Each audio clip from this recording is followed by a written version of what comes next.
पूर्वी आपण भेटलो होतो आणि तेव्हाच आपल्या माध्यमातून मी लोकांसमोर आणलं होतं की मुंबईत पाण्याचा प्रश्न किती बिकट आहे, किंवा किती बिकट ह्या सरकारने करून ठेवलेला आहे.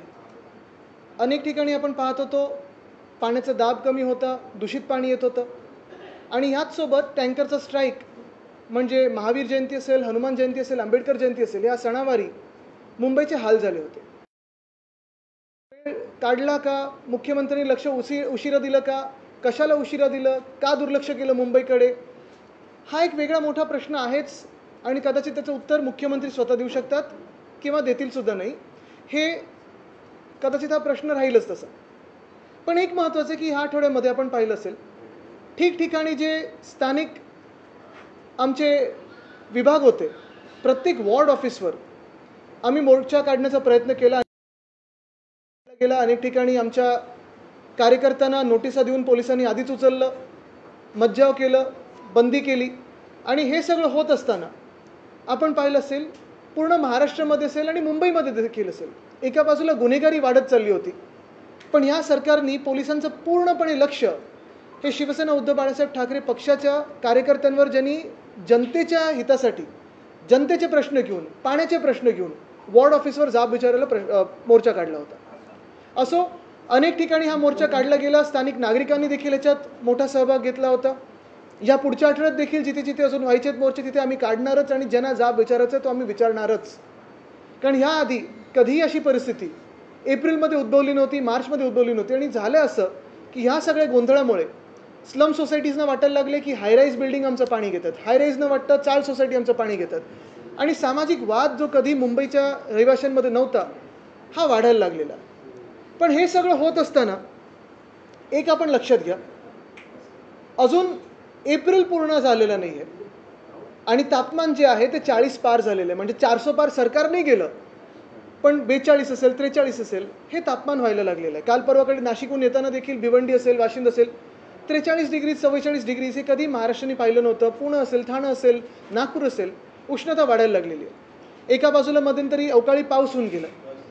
वातावरणीय बदल काय आहे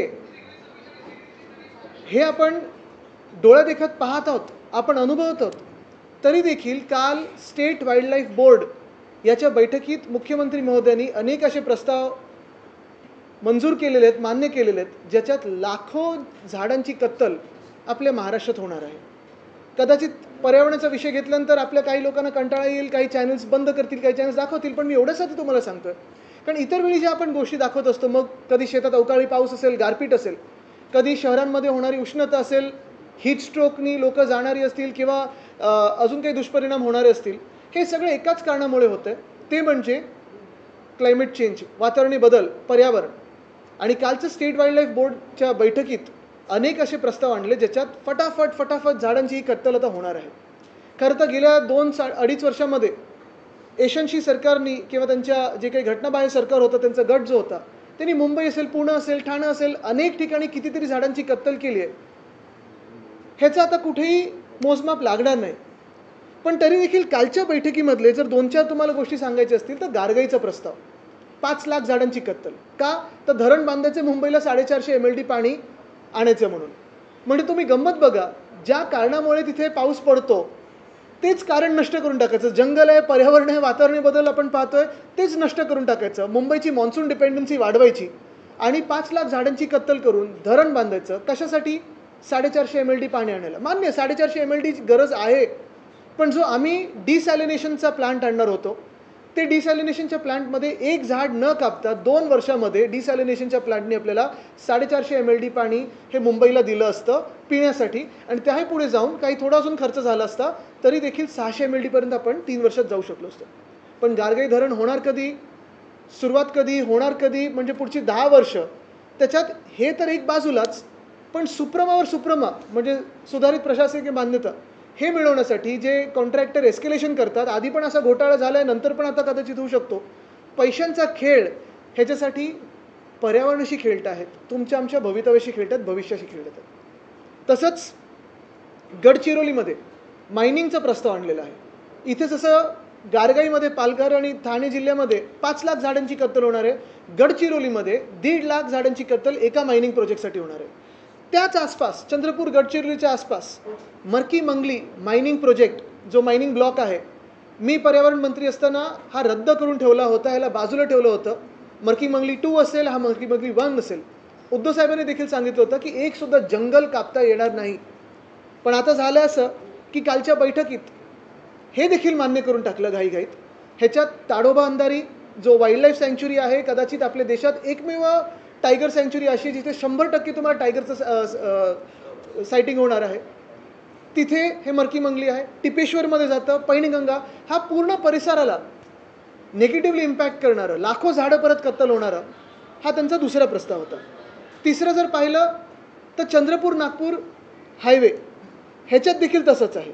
ताडोबा कानरगाव ह्या 2 सँच्युरीमधून जाणार आहे. पुणे नाशिक हायवे देखील असंच आहे. आणि मी तुम्हाला परत सांगतो, विकास विरोधी आम्ही कोणी नाही आहोत, पण आम्ही विनाश विरोधी आहोत. कारण ह्याच्यातून आपल्या महाराष्ट्राचा विनाश होतोय. आणि तुम्हाला एक सांगतो, कदाचित भाजपने असं ठरवून टाकावं आता की महाराष्ट्राचं वाळवंट करून टाकू आम्ही, म्हणजे झाडांसाठी कोणी लढणारे राहणारच नाहीत आणि भविष्यात बाकी काय कोणाला जगायला मिळणारच नाही. कारण कॉन्ट्रॅक्टर्स मजा करून बाकी जसं ह्या भाजपच्या नेत्यांची मुलं दुबई असेल, UK असेल, US असेल, इथे जाऊन स्ट्राईक झालेली आहेत, तसे हे पळापळ करतील आणि बाहेर जातील. भोगणार आहोत ह्याचे दुष्परिणाम, ते तुम्ही आम्ही इकडची स्थानिक जनता भोगणार आहोत. अजून 2 विषय तसेच आहेत. म्हणजे मागच्या आठवड्यात आपल्याला धक्का बसणारी गोष्ट म्हणजे जो कोस्टल रोडचं एक्सटेन्शन होतं नॉर्थ बाउंड, 60,000 झाडांची कत्तल त्या परिसरात वसई विरारच्या आसपास.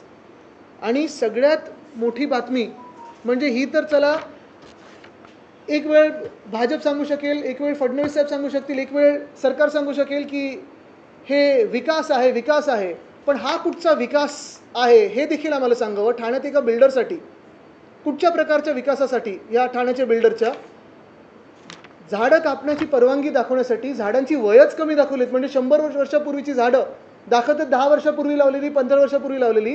ह्या पर्यावरण खात्यात देखील हे कोण घोळ करत आहे? मंत्री महोदयांना कोण फसवत आहे का? ही जी संस्था आहे त्याच्यावर काही चुकीच्या परवानग्या येत आहेत का? ह्याच्यावर क्रिमिनल केस होणार आहे का ह्या बिल्डरवर? हा कुठच्या प्रकारचा विकास आहे याचं देखील उत्तर आम्हाला द्यायला पाहिजे. कारण आम्ही जसं आज ही इथे पत्रकार परिषद केली, कदाचित केंद्रीय जे पर्यावरण मंत्री तिथे जाऊन देखील दिल्लीमध्ये त्यांना भेटायची गरज असेल तर त्यांना भेटू आम्ही.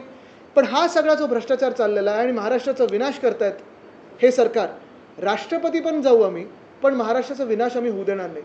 आता तुम्हाला ठरवायचं, जे सरकार आपण डोक्यावर बसवलेलं आहे ते विकासाच्या हिताचं आहे की विनाशाच्या हिताचं आहे, हे तुम्ही ठरवायचं. एक मिनिट, त्याच्यावर येतो ना मी.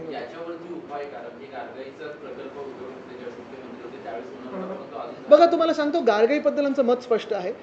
तसं पाहायला गेलं तर आधीच्या आमच्या वचननाम्यामध्ये BMCमध्ये आम्ही जेव्हा मला वाटतं 2007चं असेल 2002चं असेल, तेव्हा गारगाई पिंजाळ नदीजोड प्रकल्प आणि गारगाई धरण करू हे आमच्या वचननाम्यात होतं. पण जसं आम्ही अभ्यास पुढे नेला, काय असतं, प्रत्येक प्रकल्प जेव्हा तुम्ही करता त्याच्यात एक अभ्यास करायला लागतो. एन्व्हायरमेंटल इम्पॅक्ट असेसमेंट असतं. त्याचा पूर्ण अभ्यास झाल्यानंतर त्याचा इम्पॅक्ट जो होणार होता तो मुंबईवर आत्ता जर पाहिलं गेलं आत्ताच्या परिस्थितीत त्याचा दुष्परिणाम जास्ती होता. ह्याच्यात 2-3 बाजू तुम्ही विचार करणं गरजेचं आहे. पहिली गोष्ट म्हणजे आत्ता जे सगळ्यात मोठं संकट आपल्यावर आहे, आणि खूप वेळा असं म्हणतात की देशाचा खरा वित्तमंत्री म्हणजे पावसाळा असतो. शेतकरी असो, आपली शहरं असो, पिण्याचं पाणी असो, सगळं काही हे पावसाळ्याच्या पाण्यावर असतं. आणि कुठे ना कुठेतरी जेव्हा आपण बघतोय की वातावरणीय बदलचा धोका आपल्या डोळ्यासमोर दिसत आहे, पाऊस कधी जुलैमध्ये पडतो, कधी अवकाळी पाऊस येतो, कधी सगळं नष्ट करून जातो. मॉन्सून डिपेंडन्सी, पावसावर किती अवलंबून राहायचं आपण, हे आपण आता ठरवलं पाहिजे. काही देश असे पण आहेत, मला वाटतं चेन्नईने पण तसं केलेलं आहे. आपण थांबलेलो, आपले रेट जे पाण्याचे असतात, मुंबईमध्ये जवळपास पाणी मुंबई महानगरपालिकेला ₹11.5 पर पर्सन पर 1000 लिटरला मिळतं आणि नागरिकांना आपण ₹3.5 पर पर्सन पर 1000 लिटरला देतो. हे रेट मॅच होणं गरजेचं होते, कारण ती सबसिडी आपण तेवढी देतो. कदाचित देशात काय जगात सर्वात स्वस्त आपली पाण्याची यंत्रणा असेल. पण हे होत असताना डिसॅलिनेशनमधून कमी पैशांमध्ये, साधारण 1000-2000 कोटीमध्ये एकसुद्धा झाड न कापता 25 एकरचा जो प्लॉट आम्ही सरकारने BMCला दिला होता, तिथे 2-2.5 वर्षामध्ये डिसॅलिनेशनचा प्रकल्प उभा राहिला असता आणि 450 MLD किंवा 600 MLDवर एक्सपॅन्शनेबल आहे. ते वीज पण तुम्हाला बाजूने मिळू शकते तिथे टर्बाईन रन करताना. पण हे रद्द करून एजन्सीनी गारगाईमध्ये हात घातला. कारण गारगाई ज्याच्यासाठी आम्ही रद्द केला, 5.5 लाख किंवा 5-5.5 लाख झाडांची कत्तल, एक फॉरेस्ट आउटलेट आहे, एंडेंजर्ड स्पीशीज आहे, ते नष्ट होणार, तिकडची सगळी स्थानिक जी आदिवासी गाव असतील ती उद्ध्वस्त होणार. आणि हे सगळं करून मॉन्सून डिपेंडंट आपण राहतोच आहे. पावसाळ्यावर अवलंबून आपण राहतोच आहे. मग फायदा होतोय का मुंबईचा? बरं, धरण बांधायला तुम्हाला किती वर्ष लागणार? कमीत कमी पुढची 7-8-9 वर्ष लागणार. नदीजोड प्रकल्पाला जर गारगाई पिंजळ नदी जोडाचा प्रकल्प केला तर तेही लागणार.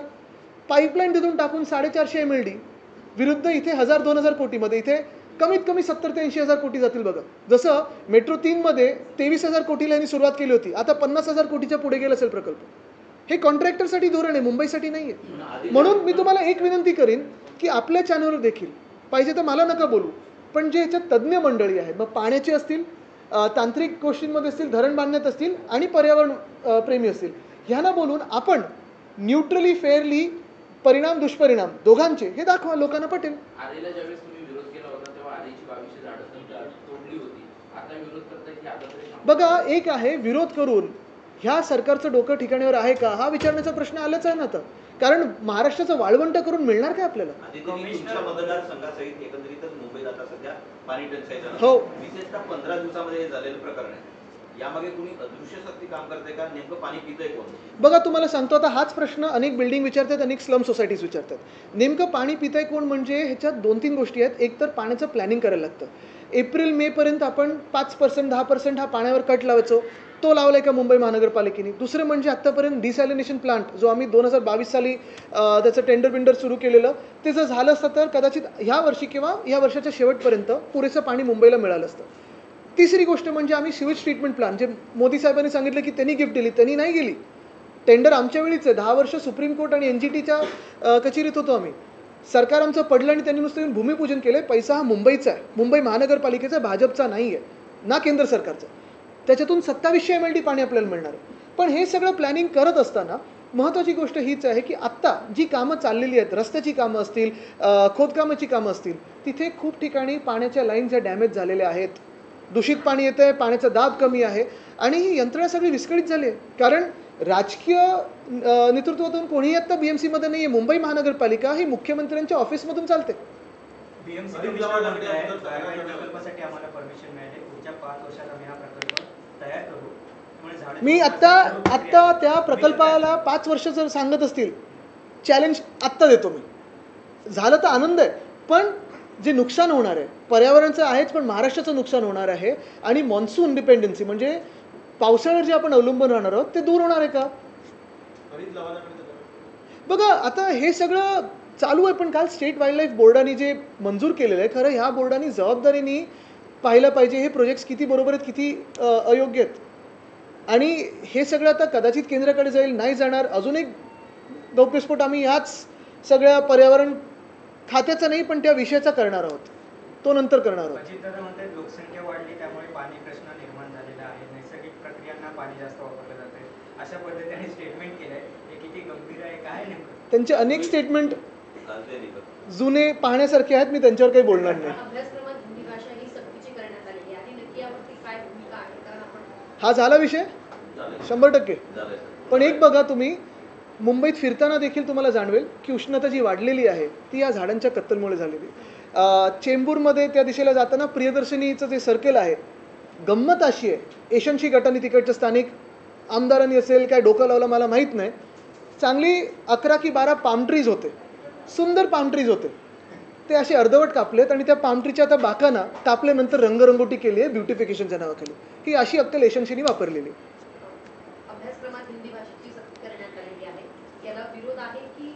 बघा, मी तुम्हाला सांगतो, ह्याच्यात थोडं सविस्तर उत्तर देणं गरजेचं आहे. कारण नुसतं राजकारणाच्या दृष्टिकोनातून पाहायचं का तर हा एक विषय होतो, सक्ती नाही हा एक वेगळा विषय होतो.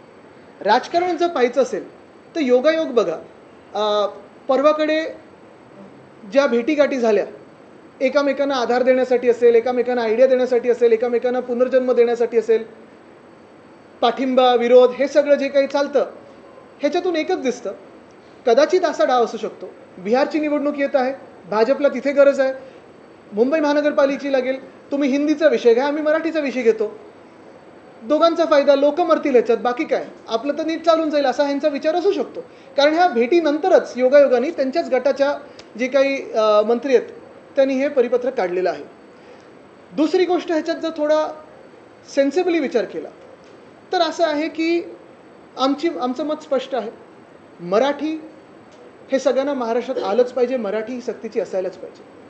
दुसरी भाषा जी महत्त्वाची आहे, जी जागतिक पातळीवर, आणि ती आपण पाहिलं असेल अनेक जागतिक मॉडेल, जसं सिंगापूर मॉडेल घेतलं, त्यांची प्रगती का झाली तर त्यांच्या स्वतःच्या मातृभाषेसोबत त्यांनी इंग्लिश देखील शिकवायला सुरू केलं. आणि आज जगाचं आर्बिट्रेशन सेंटर असेल, फायनान्शियल सेंटर असेल, एक महत्त्वाचं सेंटर जागतिक स्तरावर सिंगापूर झालं. तसेच आपली मुंबई, आपला महाराष्ट्र तेवढाच महत्त्वाचा ह्या देशासाठी आहे. तिसरी भाषा असेल, मग ती हिंदी असेल, दुसरी कुठचीही आपल्या देशातली भाषा असेल, फ्रेंच असेल, स्पॅनिश असेल, वेगळ्या वेगळ्या देशांमधली, ही शिकणे गरजेचं आहे का? वैयक्तिक मत तुम्ही मला विचाराल तर जेवढ्याही भाषा तुम्हाला येतील तेवढं चांगलं असतं. कारण देशात असेल, जगात असेल, तुम्ही कुठेही बघा, व्यवहार करण्यात असेल, प्रगती ज्यांची होते त्यांना अनेक भाषा येतात. आपल्याकडे पण तुम्ही सगळ्यात कठीण जर परीक्षा पाहाल तर ती UPSCची असते. IAS IPS अधिकारी जे त्याच्यातून येतात, कुठच्याही IAS IPSचे बघा तुम्ही, मातृभाषा येते, इंग्लिश येते, हिंदी येते, आणि स्थानिक ज्या राज्यात ते कॅडर मिळतं त्यांना, ती पण ते शुद्धपणे बोलतात. आता ह्याच्यात एक दोन गोष्टी ज्या विचार करण्यासाठी आहेत ना, मी कुठच्याही भाषेचा विरोध किंवा समर्थन, सक्तीचं विरोध किंवा समर्थन ह्याच्यात करत नाही. मी विषय आपल्यासमोर मांडतो, कारण ह्याच्यात अभ्यासपूर्वक आपल्याला मत सगळ्यांनी मांडणं गरजेचं आहे, विचार करणं गरजेचं आहे. आपली आत्ता जी शिक्षण पद्धती आहे त्याच्यात अर्थात आपल्याला आपल्या वेगळ्या वेगळ्या माध्यमातून शिकायला मिळतं. जसं मुंबई महानगरपालिकेच्या शाळेंमध्ये मराठी आहे, इंग्लिश आहे, सेमी इंग्लिश आहे, हिंदी आहे, गुजराती आहे, उर्दू आहे, तमिळ आहे, तेलुगू आहे, कन्नड आहे, 9 भाषेतून आपण शिकतो. ह्याच्यात आम्ही CBSE जेव्हा आणलं, ICC जेव्हा आणलं, IB जेव्हा आणलं, इतर जे IGCSE सारखं बोर्ड आणलं SEC सोबत, एक नक्कीच आम्ही केलं होतं आमच्या सरकारने की तुमची स्थानिक भाषा म्हणजे आपली मराठी भाषा ही 10वी पर्यंत सक्तीची असावी, प्रत्येकाला मराठी यावी. मग बाकीच्या तुम्ही कुठच्या भाषा शिकवाल हे त्या शाळेचं ते योगदान असेल. पण हे करत असताना तुम्ही हा देखील विचार केला पाहिजे की पहिलीपासून शिकत असताना 3 भाषा हा मुलांवर जास्ती आपण दबाव टाकत नाही आहोत का? कदाचित तुम्ही असंही करू शकता की ज्युनियर KG सिनियर KG पासून मराठी घ्या, मग थोडं यांनी इंग्लिश इंट्रोड्यूस करा, मग तिसरी भाषा जर तुम्हाला हिंदी असेल किंवा दुसरी कुठची भाषा असेल, ही 4थी 5वी पासून जसं आम्ही आत्ता शिकत आलो आत्तापर्यंत. आता मी बघा 3 भाषेत तर बोलूच शकतो, 4थी भाषा 5वी भाषा आपल्याला सहसा येऊनच जाते. मी 11वी 12वीत फ्रेंच करायचं सुरू केलं. माझे आजोबा वंदनीय हिंदू सम्राट बाळासाहेब ठाकरेंनी मला प्रोत्साहन दिलं की फ्रेंच पण शिकायला पाहिजे. तसंच जेवढ्या भाषा येतील तेवढं मी समर्थन करतोच. पण विद्यार्थ्यांवर तुम्ही किती पहिलीपासून दबाव टाकणार? अनेक विद्यार्थी असे आहेत ज्यांना आपलं नाव हे देखील लिहिताना पहिली दुसरीमध्ये एक थोडी जटिलता येते, समस्या येते. हा देखील आपण विचार केला पाहिजे. आत्ताचं जर शिक्षणाचा तुम्ही घोळ बघितलात तर तुम्ही मला सांगा, जे मंत्री महोदयांनी हे परिपत्रक काढलेलं आहे त्यांना एक तरी भाषा शुद्ध लेखन येईल का? हिंदी आपण चला हिंदीमध्ये बोलू, इंग्लिशमध्ये बोलू, मी कोणाची टिंगल नाही करत आहे, पण पद्धतीचं तुम्ही आता बघा. आता असं झालं, एवढे वर्षाची पद्धत आपल्याला लागलेली आहे. शिक्षक नवीन घेताना पहिलीपासून जो भार हा सरकारवर पडणार आहे, तेवढे पगार आपण देऊ शकणार आहोत का? आत्ताच शिक्षक भरती होत नाही, जी आत्ता सध्या स्थिती आहे, सध्याची परिस्थिती आहे. शिक्षक भरती झाल्यानंतर तेवढे तुम्ही पगार देऊ शकणार आहात का? जी लाडकी बहीण आहे, 8 लाख महिलांना आता 1,500 पण नाही 500 रुपये मिळणार आहेत. STच्या कर्मचाऱ्यांना 56% पगार मिळतोय. पोलीस हाऊसिंगमध्ये दंडनी शुल्क तुम्ही वाढवलेलं आहे. हे सगळं होत असताना मग तुम्ही एका बाजूला सांगताय की आम्ही हे सगळं सक्तीचं करू, पण जी यंत्रणा आहे ती उभी करायला तुम्ही सक्षम आहात का? दुसऱ्या बाजूला तुम्ही युनिफॉर्ममध्ये घोटाळे करता, गणवेश तुम्ही वेळेवर देऊ शकत नाहीये, आणि तुम्ही तिसरी भाषा शिकवणार आहेत आणि सक्ती करणार आहेत. आणि परत तुम्हाला सांगतो, आता अनेक शाळा अशा आहेत या महाराष्ट्रामध्ये आणि कदाचित देशात सगळीकडे असेल, जिथे एका वर्गामध्ये 3 वेगळे इयत्ता बसतात. 4थी 5वी 6वी एकत्र बसत असतील, 7वी 8वी 9वी एकत्र बसत असतील. एक शिक्षिका आहे, त्या शिक्षिकेवर किती भार पडतोय हा विचार करा. आणि मग एका बाजूला जग जिथे AI वगैरे, थोडं आपण शिक्षण पद्धती ह्या NEPनी काय केलंय तुम्ही बघा. ज्या देशामध्ये आत्ता ह्या शतकात आपल्याला विचार करायला पाहिजे होता की टेक्नॉलॉजी असेल, AI असेल, अजून काही गोष्टींमध्ये आपण विचार करण्यापेक्षा देशाला कशात व्यस्त केलं? आता एका बाजूला देशात आपण धर्मावरनं भांडतो, दुसऱ्या बाजूला आपण जातीवरनं भांडतो, तिसऱ्या बाजूला शिक्षण पद्धतीत कुठच्या भाषेत शिकावं ह्याच्यावर वाद सुरू झालेत. ह्याच्यापेक्षा देशात मोठं दुर्दैव काय? हे वाद कोणी निर्माण केलेत? तर केंद्र सरकारने निर्माण केलेत. आपण आत्ता कशात पुढे करायला पाहिजे होतं? गणितात असेल, टेक्नॉलॉजीमध्ये असेल, वेगळ्या गोष्टींमध्ये रिसर्च डेव्हलपमेंट.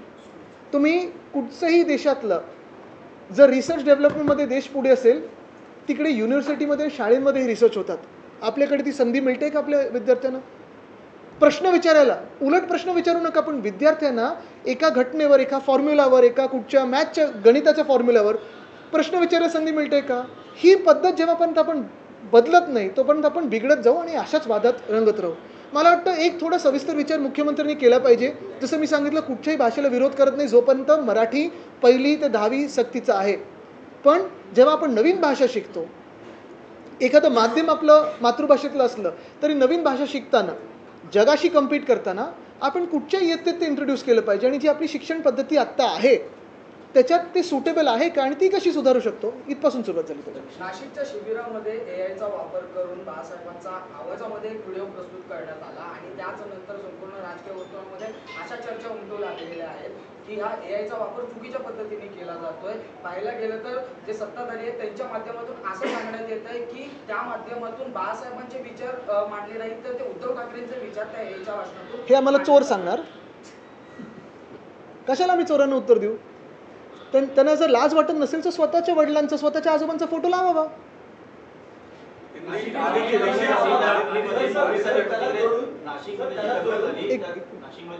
जी दंगल झाली, दगडफेक पोलिसांवरती करण्यात आली, त्यामध्ये महाविकास आघाडीचे स्थानिक नेते असल्याचे सांगितलं आहे.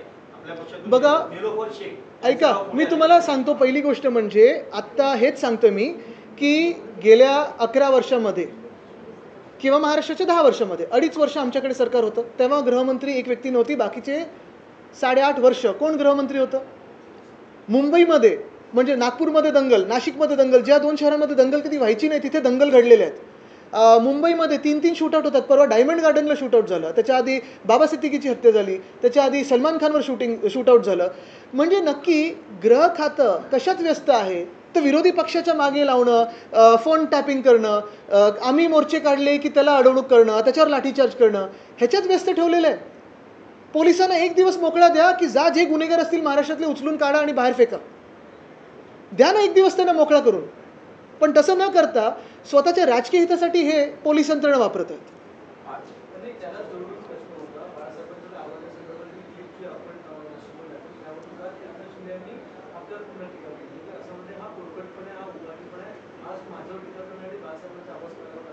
बघा, त्यांची तेवढी लायकी पण नाही आहे की मोठ्या साहेबांचा आवाज वापरून त्यांच्यावर टीका होऊ शकते. त्यांनी ती लायकी स्वतःला समजू पण नव्हे. चोरांनी तिकडेच राहावं जिथे चोर असायला पाहिजे. ती कुणाल कामरांनी त्यांना दाखवलेलं आहे. आता ते विचारतात रिक्षा कैसी पोची की तमिळनाडू. आणि मी काय, त्यांचे खासदार बोलले त्यांना साफ. हिंदी भाषा को लेकर जिस तरीके से विवाद बढ़ा है, थांबा, ते मी 4थी पासून बोललोय, 1ली पासून सुरुवात करूया. बीडीडी चाळींचा एक विषय होता की घरं पूर्ण होती पहिल्या टप्प्यातील मार्च. मी पत्र दिलंय, मी पत्र 4 एप्रिलला दिलं होतं. अजूनही म्हाडा VP कडून उत्तर आलं नाही. त्यांचे 2-4 भ्रष्टाचार आम्ही लोकांसमोर आणू तेव्हा पळत येतील. पण गुढीपाडव्याला घरं देणार होते, आता गुड फ्रायडे आलाय. आज हा प्रवास बघा तुम्ही, गुढीपाडवा ते गुड फ्रायडे आलाय तरी देखील घरांचा पत्ता नाहीये. मंत्र्यांच्या बंगल्यांचं रेनोव्हेशन काही काही ठिकाणी चालू आहे जोरदार, घरांवरनं भांडणं चालू आहेत, सगळं काही चालू आहे म्हणजे बंगल्यांवरनं त्यांच्या. पण जे आमचे सामान्य नागरिक आहेत, जो प्रकल्प फडणवीस साहेबांनी घाईघाईत सुरू केला होता, कुठेही काही प्लॅनिंग न करता, त्याचा आम्ही 1 ऑगस्ट 2021ला जी सुरुवात केली, 3 वर्षात पूर्ण झाला फेज 1. चाव्या वाटप का नाही झालं. जे आश्वासन म्हाडाने दिलं होतं की आम्ही सगळ्यांना एकत्र येऊन फेज 1मध्ये जे राहणार आहेत त्यांना आम्ही साधारणपणे एक प्रेझेंटेशन देऊ की आता काय काय सोयीसुविधा मिळणार आहेत, का नाही झालं. पुढे निवडणुकीच्या आधी सगळं चाललं होतं राजकारणाच्या पोटी, झालं, निवडणूक झाली, संपून विसरून गेली.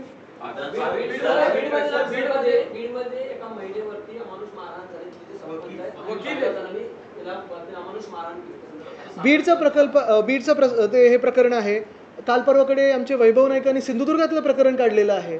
CDR काढा ना तिकडच्या स्थानिक लोकप्रतिनिधींचं, कोणाशी काही आहे का, काही बघा काय कुठे जोडलं आहे का.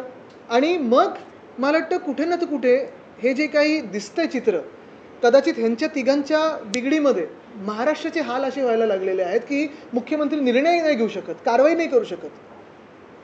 मग मणिपूरसारखं महाराष्ट्र ज्या मार्गावर चाललेलं आहे, कोण गुंतवणूकदार येणार आहे, कोण इथे उद्योग आणणार आहे, कोण नोकरी देणार आहे. आदित्यजी, निलंबित अधिकारी रणजित कासलेने स्टेटमेंट केलंय की ईव्हीएमच्या सुरक्षेच्या वेळी बाजूला राहा आणि यासाठी मला अशा पद्धतीने स्टेटमेंट केलं. पण जे निवडणूक आयोग आणि जी भाजपा ज्या निवडणूक आयोगाच्या आशीर्वादावर जिंकते त्या याच्यावर बोलणार आहेत का. जे राष्ट्राध्यक्ष डोनाल्ड ट्रम्प साहेब, मोदी साहेबांचे मित्र आहेत, त्यांच्याच तुलसी गबार्ड जे इंटेलिजन्स चीफ आहेत त्यांनी सांगितलंय की ईव्हीएम हॅक होऊ शकतात. त्यांचे मित्र इलॉन मस्कनी सांगितलं ईव्हीएम हॅक होऊ शकतात. बेसिक प्रश्न हाच आहे ना की मी बटन दाबल्यानंतर मला कळलं पाहिजे की कुठे जातं. आदित्य, ये बताइए कि भाषा को लेकर जो विवाद पैदा हुआ है उसे कैसे देखते हैं शिवसेना यूबीटी, उसे कैसे देखते हैं? भाषा को विवाद ये दो स्तर पे मैं देखता हूँ। पहले तो एक राजनीतिक स्तर पे देखता हूँ। जिन दो लोगों की मीटिंग हुई, दोनों को ज़रूरत है, शायद भाजपा को भी ज़रूरत है कहीं ना कहीं पुनर्जन्म की, राजकीय पुनर्जन्म की। तो कोई 21 भाषा का विषय ले, मुंबई के बीएमसी में चला दे, कोई हिंदी का विषय ले, कोई मराठी का विषय बीएमसी में चलाए, कोई हिंदी का विषय बिहार में चलाए, अपनी अपनी रोटी सेके जब तक हम लड़ते रहे। मैं देखता हूँ कि मैं इसमें राजनीति नहीं लाना चाहता। मैं सिर्फ 2-3 बेसिक सवाल करना चाहता हूँ। पहले तो ना किसी को समर्थन है ना किसी को विरोध है। यही बात रहती है कि ऐसे विषयों में विचार विमर्श बहुत गंभीरता से होना चाहिए। हम हमारी मातृभाषा में हर एक राज्य में अब तक सीखते आए हैं, और बीएमसी जैसे जो संस्था है, जो बीएमसी म्यूनिसिपल कॉरपोरेशन, वहाँ के स्कूलों में लगभग 3.25 लाख विद्यार्थी मराठी में सीखते हैं, हिंदी में सीखते हैं, सेमी इंग्लिश में सीखते हैं, इंग्लिश में सीखते हैं, गुजराती में सीखते हैं, उर्दू, तमिल, तेलुगु, कन्नड़ा में सीखते हैं। और ये सारी भाषाएं अपने अपने माध्यम में होती है, अपने अपने मातृभाषा में होती है, और अभी तक ये प्रथा चलती आई है। ये भी ज़रूरी है कि जैसे मातृभाषा और उस भूमि की, उस राज्य की भाषा सीखना ज़रूरी है, उसकी सख्ती ज़रूरी है, वैसे ही अंग्रेज़ी भी सीखना ज़रूरी है। क्योंकि जागतिक स्तर पे अगर आप देखें तो व्यवहार के लिए हो, व्यवसाय के लिए हो, राजनीति के लिए हो, बातें समझने के लिए हो, मुझे लगता है कि इंग्लिश भी उतनी ज़रूरी है। और सिंगापुर जैसे राज्यों ने, सिंगापुर जैसे देशों ने भी इंग्लिश अपनी मातृभाषा के साथ सख्ती की थी। अगर आज सिंगापुर का स्तर देखें तो उस डेवलप्ड कंट्रीज़ में है जो दुनिया में 1-2 होगी जहां फाइनेंशियल आर्बिट्रेशंस हो या इंटरनेशनल कोई एमओयूज हो, तो उसे सबसे इम्पोर्टेंट माना जाता है, सबसे महत्वपूर्ण माना जाता है। रही बात हमारे शिक्षण व्यवस्था की, पहली बात तो हमने ये सोचना चाहिए कि आज जो सख्ती करने जा रहे हैं मंत्री महोदय हिंदी की या तीसरी भाषा की इयत्ता पहली से, तो क्या पहली कक्षा में वो विद्यार्थी इतना लोड ले पाएंगे, इतना बोझ ले पाएंगे कि आप जस्ट अ ब क या ABC या क ख ग के बाद तीसरी भाषा सिखाने जा रहे हो? जो विद्यार्थी अभी अभी स्कूल में जाने लगा है, क्या उस पर इतना बोझ डालोगे आप कि 3-3 भाषा उसे सख्त हो सकती है, उसी सख्ती हो सकती है? तो मराठी में पहले से हो, ये तो हमारी मांग रही है और वो है, तो उसमें कोई वाद की बात नहीं है, विवाद की बात नहीं है। लेकिन मेरा ये मानना है कि अगर दूसरी या तीसरी भाषा सिखानी हो तो मंत्री महोदय ने थोड़ा ये विचार भी करना चाहिए कि शायद 4th या 5वीं कक्षा से हो तो बेहतर होगा, ताकि विद्यार्थियों पे बोझ ना हो। ये रही विद्यार्थियों की बात। रही अभी व्यवस्था की बात, तो महाराष्ट्र में बहुत सारी स्कूलें ऐसी भी हैं जहाँ जिस पाठशालाओं में आप देखते हो कि बहुत सारी कक्षा एक क्लासरूम में बैठ के एक शिक्षिका पढ़ा रही है, एक शिक्षक पढ़ा रहे। अभी भी शिक्षक भर्ती का विषय है, अभी भी उन शिक्षकों को पूरा अपनी सैलरी दी नहीं जा रही, जो भी बेनिफिट्स है वो दिए नहीं जा रहे। तो कैसा लोड आप उन शिक्षकों पे डालोगे? तीसरी बात यह रही कि अगर आपको ये सोचना है कि हम जिस यंत्रणा के बारे में बात करें, जिस व्यवस्था के बारे में बात करें, अभी भी काफ़ी सारे ऐसे विद्यार्थी हैं जिन्हें अपना यूनिफॉर्म समय पे नहीं मिला है, मिड डे मील समय पे नहीं मिलता है, बहुत सारे स्कूलों में लाइट नहीं है, पंखे नहीं है। तो फिर इस हालात में क्या आप और एक नए विषय को लाके बोझ डालना चाहोगे? और पांचवी बात और सबसे इंपॉर्टेंट बात यही रहेगी कि जिस देश में हमने ये सोचना चाहिए कि अभी अपना अगला स्टेप क्या है, क्या हम टेक्नोलॉजी के बारे में बात करें, AI के बारे में बात करें, रिसर्च डेवलपमेंट के बारे में बात करें, वहाँ केंद्र सरकार हमें लड़ा रही है, वो धर्मों में लड़ा रही है, जातियों में लड़ा रही है और अभी भाषाओं में लड़ा रही है। तो भाषा से कोई किसी का विरोध नहीं है, लेकिन मराठी पहले से हो और सख्ती की हो, अंत तक हो। दूसरी बात अंग्रेजी भी हो। तीसरी बात तीसरी भाषा अगर आनी हो या और भी भाषा आनी हो, जितनी भाषा आए उतना अच्छा है, लेकिन उसे स्पेस आउट किया जाए और हमारी व्यवस्था पे और विद्यार्थियों पे कितना बोझ आप डालोगे, कितना सहन कर सकते हैं, उसकी एक बेसिक टेस्ट लेके आप करिए। शिवसेना भवन के सामने MNS का पोस्टर लगना और वहां प्रदर्शन होना, क्या यूबीटी को? अरे वो बाजू में ही रहते हैं तो वही तो करेंगे। यूबीटी के सामने टारगेट कर रहे हैं। अच्छी बात है अगर उन्हें लगता है कि अभी हमारी सरकार है। Good morning. एक सवाल आदित्य, आज बांद्रा में कहीं अलग अलग जगहों पर कुछ पोस्टर्स लगाए गए हैं शिवसेना शिंदे ग्रुप की तरफ से, और उसमें लिखा गया है कि आपकी 25 साल तक 30 साल तक बीएमसी में थे, बांद्रा का नाला साफ नहीं हुआ, मीठी नदी नहीं साफ हुई, बांद्रा के स्टेशन के पास के कुछ फोटोग्राफ्स 25-30 साल एशंशी भी हमारी पार्टी में थे, जिस कारण से भागे, कितनी मजा मस्ती उन्होंने की है वो देखिए। और 25 साल में जो भी हमने काम किए, इसलिए हमें मुंबईकरों ने भारी मतों से जीत दिलवाई है, बार बार जीत दिलवा रही है। और इसीलिए तो बीजेपी और एशंशी डरते हैं मुंबई महानगर पालिका के चुनाव लेने, मुंबई के ठाणे के भी, क्योंकि जिस कारण से वो भागे, हम नहीं भागे। तमिलनाडु रिक्शा कैसी पहुंचती? एक प्रश्न होता, स्वारगेटचं दत्तक झालं आपल्याला एसटी बसेस 2000 एसटी बस पण झाला होता. नंतर 15 एप्रिलची मुदत दिली होती की त्या सगळ्या अशा एसटीच्या बसेस, जुन्या बसेस, जुन्यातल्या गाड्या एसटी डेपोमधून बाहेर काढल्या. एबीपी माझाने आज पडताळणी केली, त्यामध्ये अजूनही 4000 पेक्षा जास्त वाहनं ही तशीच त्याच एसटी डेपोमध्ये आणि सगळ्यात जास्त वाहनं पुरलेलं आहे 219 तुम्हाला त्याचा पुढचा टप्पा पण सांगतो, ते स्क्रॅपमध्ये काढतील आणि त्यांचे स्क्रॅपवाले कोण आहेत ह्याची पण यादी तुम्हाला मी देऊ शकतो. आता पुन्हा एकदा तुम्हाला मूळ प्रश्नावर आणतो की दिल्लीमध्ये चार प्रकल्प देवेंद्र फडणवीस ने स्टेट वाइल्ड लाइफ बोर्ड ने अप्रूव किए, जिसमें 4 लाख झाड़ करने वाले हैं. यही धन्यवाद. जिस विषय से हमने आज ये पत्रकार परिषद ली वो यही है. पिछले 2-3 महीनों में मुंबई में पानी की समस्या काफ़ी ख़राब होती जा रही है. पानी का प्रेशर हो या फिर दूषित पानी हो, अगर आप देखें तो अपने अपने घरों में हो, व्यवसाय की जगहों पे हो, दुकानों में हो, होटल में हो, इमारतों में हो, स्लम सोसाइटी में हो, पानी की समस्या बहुत ही ख़राब होती जा रही है. जवाब तो कोई दे नहीं रहा है, ना सरकार दे रही है, ना बीएमसी दे रही है. और जब हमने जवाब मांगने शुरू किया तभी उसी समय टैंकर भी स्ट्राइक पे गया था. और शायद ये भी हो कि टैंकर स्ट्राइक में बीजेपी ने और सीएम साहब ने 1-2 दिन मुंबई के हाल और ख़राब होने के लिए खींचने को कहा. उसमें मैं नहीं जाऊँगा. लेकिन इस पिछले हफ्ते में शिवसेना उद्धव बाळासाहेब ठाकरे पक्ष के काफ़ी सारे विभागों ने मोर्चे निकाले हैं अपने अपने वार्ड ऑफिस पे, वार्ड के दफ्तरों पे, और वहीं पे बहुत सारी संख्या में पुलिस ने अपना फोर्स इस्तेमाल किया. तो एक तरफ आप देख रहे हो पूरे महाराष्ट्र में हो, मुंबई में हो, घटनाएं क्राइम की बढ़ती जा रही है, लेकिन दूसरी तरफ जो बीजेपी का फोकस है वो यही है कि कोई जनता के लिए सवाल उठाए तो उनके पीछे हाथ धो के लगो, उनको तकलीफ दो, पुलिस उनके पीछे लगाओ. लेकिन एक तरफ पानी की समस्या है, दूसरी तरफ आप देख रहे हो मुंबई में हो या सारे महाराष्ट्र में हो, हीट वेव बढ़ते जा रही है. 40-45 ये कभी भी टेम्परेचर कभी नहीं रहे महाराष्ट्र में, वो भी दिखने लगे. और इसी वक्त अगर आप देखें तो जिस प्रकार वातावरण बदल का एक इम्पैक्ट हमें महाराष्ट्र में दिख रहा है, एनवायरनमेंट चेंज, क्लाइमेट चेंज का इम्पैक्ट दिख रहा है, उसी तरफ कल फडणवीस साहब ने बहुत सारे पेड़ों की कत्ल की के आदेश दे दिए. गारगाई डैम हो, 5 लाख पेड़ कटने वाले हैं. फिर चंद्रपुर में, गढ़चिरौली में ये जो माइनिंग प्रोजेक्ट्स है 1.5 या 2 लाख पेड़ कटने वाले हैं.